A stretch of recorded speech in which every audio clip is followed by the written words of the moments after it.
Definitely a female frog. You know how I can tell? The body shape.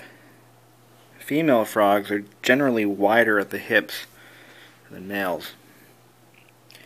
And they generally, by this, maybe in a few more weeks, a couple of months or so, you'll be able to tell for sure, because she'll have what's called an ovipositor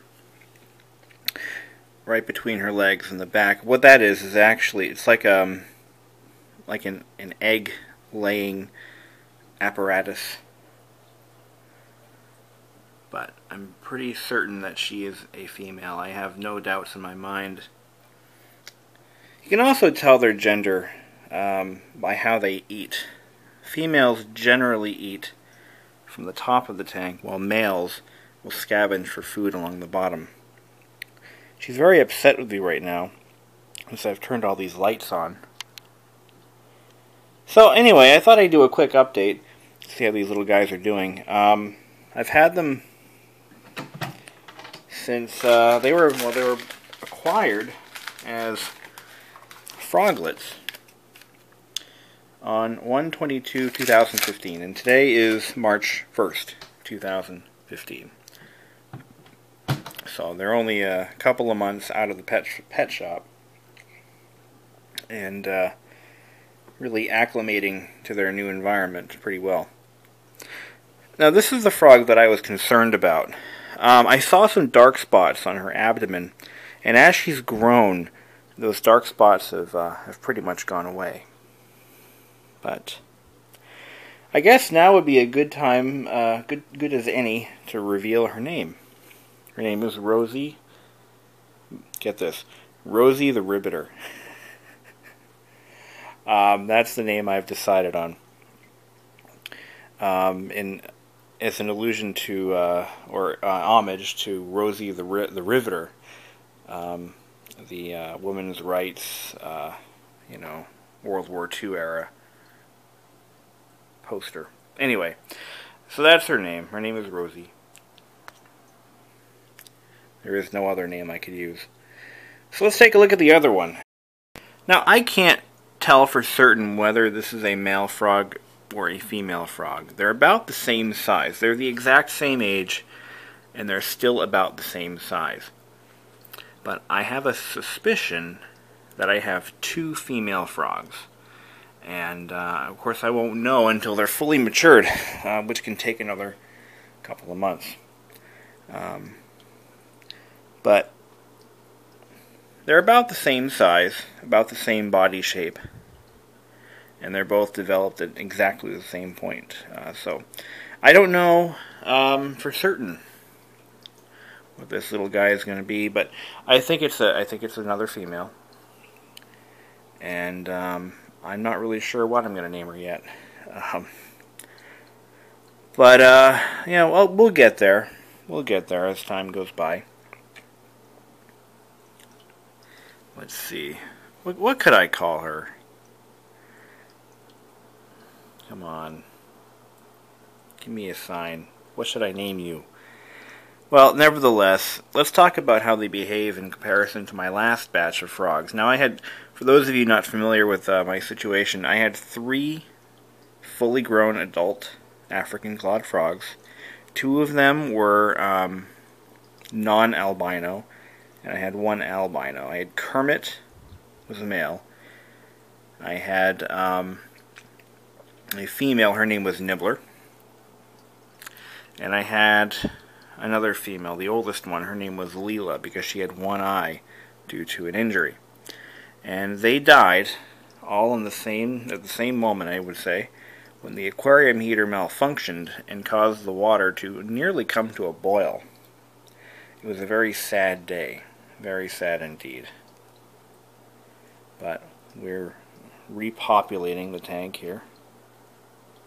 And so, one thing I've noticed about my last family of frogs is that they were very social with one another.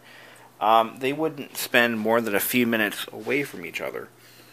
And they weren't mating or anything. They were just keeping each other company, I guess. From what I understand, that is atypical frog behavior. In other words, they don't normally do that. So they would hang around each other, usually in the little log here. That was in there when they were younger. And of course that'll be replaced with that as they get bigger. But they were always crammed inside either this or that together. Or they would huddle in the corners together. Or all three of them sometimes. It was the strangest thing. Now these two, they won't spend any time with each other. I don't understand it. I never see them in the same place at the same time. I mean, my other frogs would literally hug each other. It was the strangest thing, and they were very social. So I'm noticing that behavioral differences in this particular set of frogs, in comparison to the others. The other thing is the other frogs were always hiding. Once again, in the log, or by themselves even. They would hide in that little log or in this little house. And they would spend a regular time in there. Then they would surface for air and then go right back in. These guys don't do that. I have never seen them actually enter that log, which is really, really interesting. They eat the same way. They have voracious appetites. And I've actually already moved them on to the Reptimin pellets. I like to start them off on bloodworms because it's easier for them to eat and they gain weight quicker on bloodworms. But once you get them on Reptimin, it's a well-balanced diet with proper vitamins and nutrients. It's a staple food, I think is the correct term for that. But as an occasional snack, I'll still give them bloodworms. The other thing about bloodworms is they're known to cause bloating disease if the bloodworms are infected with whatever bacteria that causes that disease. Bloating disease can be fatal. But Reptimin does pretty well. My other three frogs lived on Reptimin for their entire lives, and they lasted about 3 years. Ooh. I've only had one frog that was actually that would actually come to me, and that was Leela. That's why she was, very special to me, because I'd put my finger in the water and swish it around a little bit, and she'd actually come up to me. She's the only one that's ever done that. So how many frogs have I owned so far? Holy, when I was about 10 years old, I had the one that my grandmother bought me. And when it died, it actually escaped. I think she replaced it once, and that was it. No, I had that one frog, and it did escape. But I didn't replace it with a frog. I repopulated the aquarium with fish. So that was one. And then I got Leela and her tank mate on the same day, and that was back in 2011. March 2011, I think it was. Around this time of year, actually. And though that was two. The tank mate died. That was Reptar. Ooh, that's a good name. Reptar. Ha! Reptar 2. I'm going to recycle that name. Alright, so you're a Reptar. You're a Rosie. How can I tell you apart? Well, I'll figure that out in a little bit. So anyway, I just named my frogs. Rosie and Reptar. And Reptar can be used as a male name or a female name. Well, I guess. So where was I? Yeah. So I had replaced Reptar with a little guy. He was very, very young. About the same age these two were when I got them. But they were small enough to where they were easily... Yeah, apparently this one has good vision. To where they were small enough where Leela could just swallow the guy. So, yeah, so she swallowed. His name was Chucky. And that was 1, 2, 3. That's 4 frogs. Then I got 2 more, a little bit bigger. They were natural colored, not albino. That's 6. So these are, yeah, I have had 8 frogs in my life. 8 of them. And I'm pissing you off, aren't I? You're not happy with me. I should turn the lights off. You probably would enjoy that. But anyway. So again, this is just a quick update. They've been very active, very healthy. They're eating well. So I'm very pleased with these little guys. And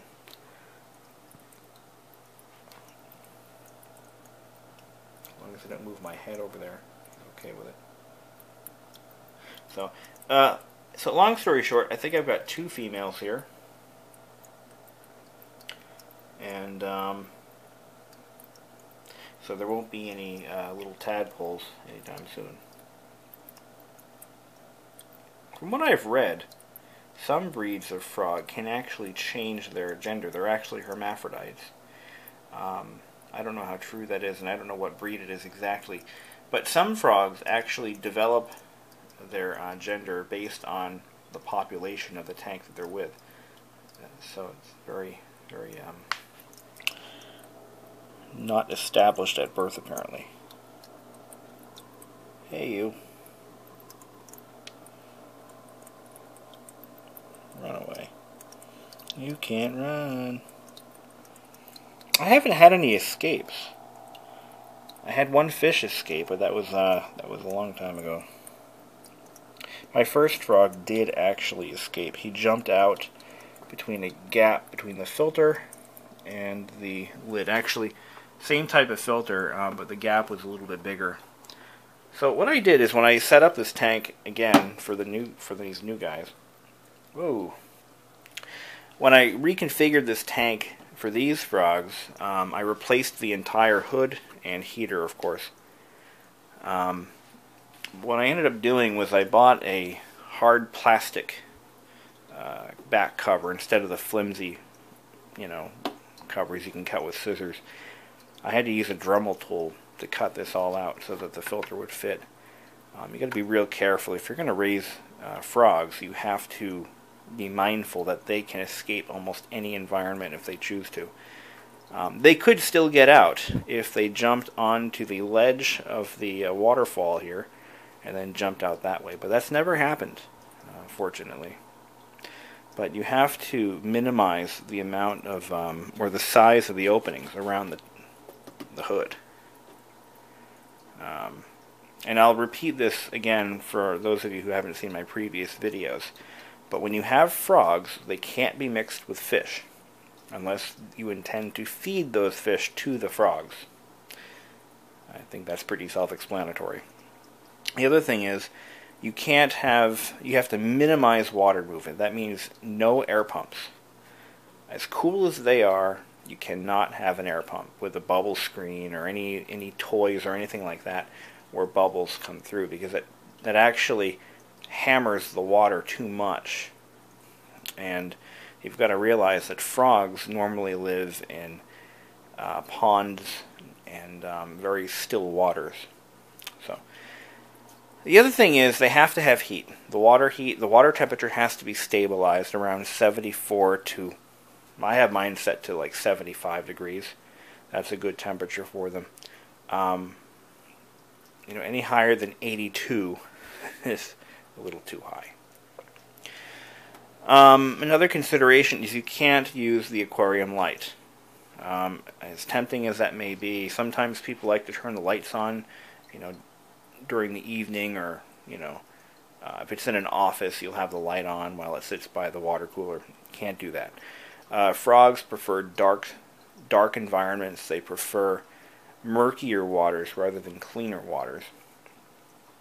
They're really the antithesis of an aquarium pet, because they're not pretty. They don't go for decorations. There's another thing, is you don't want that many decorations in the aquarium. I try to keep mine minimally configured. I have these trees. These are actually here for a reason, because they like to stand on these trees. They like to rest on the leaves. It's actually kind of nice to see them do that. This one over here, on the very back, usually I'll see one of them just sort of resting on his belly, or her belly, on the leaf of the tree. They will try to eat the trees. As silly as that sounds, I've seen them nibbling on the plastic leaves. So that goes without saying, if you put any live plants in the aquarium, they're going to eat them. So, don't get too attached to those live plants, because they're going to be gone in 60 seconds. You got to be mindful when you're stocking the aquarium, even with frogs, because if you put small frogs in with big frogs, you've just fed the big frog. Yeah, that's just what they do.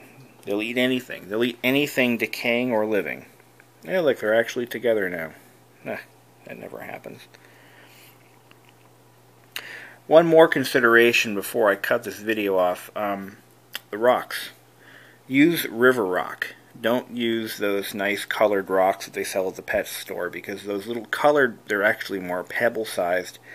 The frogs will ingest them and can actually die from the obstruction.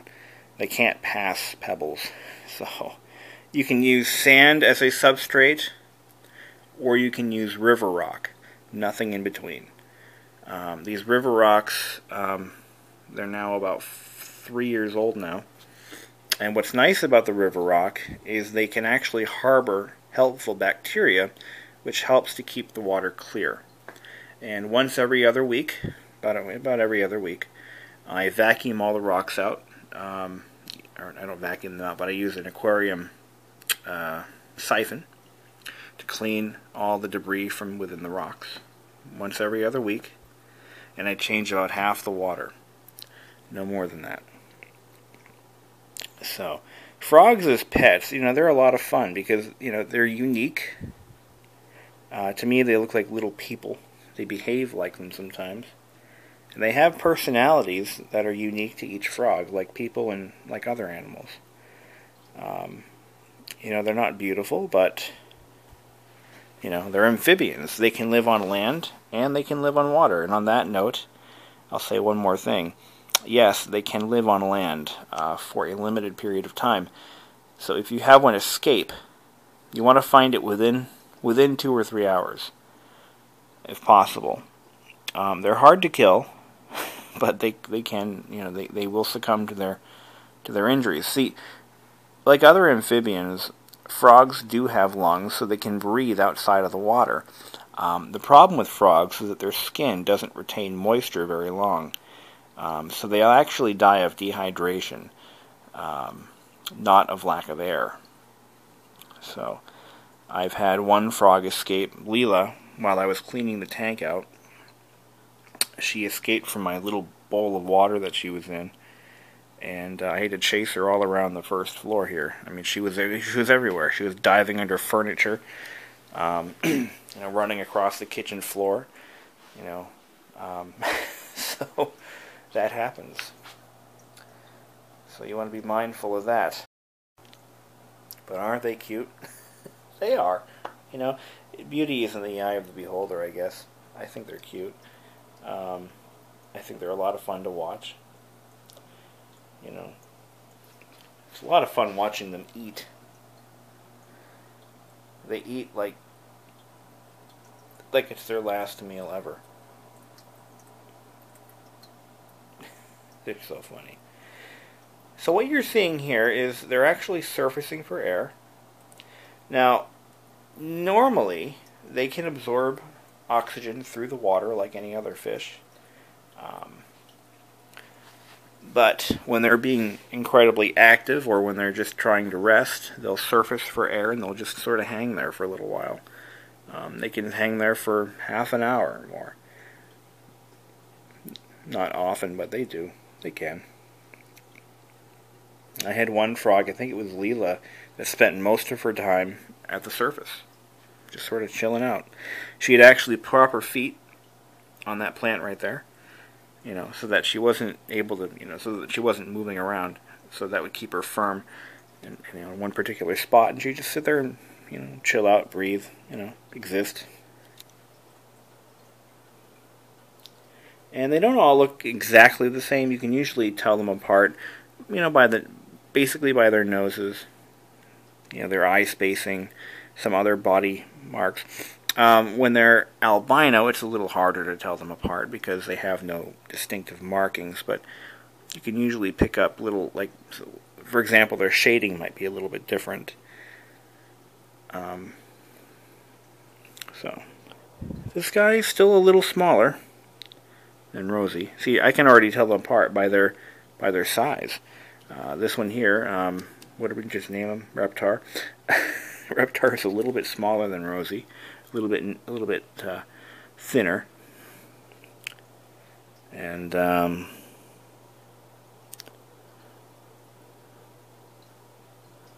yeah, she's coming to see us. See if I can find any other cues, visual cues. Not really. His head's smaller, her head's smaller. I don't know what you are yet. We'll find out. We'll get back to you. When they get older, they'll start developing dark spots. If they're male, they'll develop dark spots on their hands. Their hands actually will look dirty. But a little too early to tell. But yeah, I can tell them apart. Yep. She's got some darker areas on her lateral line here, where he doesn't have them, or she doesn't have them. I think I'm not really sure. I know that you're a female. That I know. Don't know about you yet. But I think Reptar is a good name for you. Why not, right? So, anyway, well, thanks for watching. I know this video has been droning on and on for so long. But, alright. They're actually together now. They're making a liar out of me.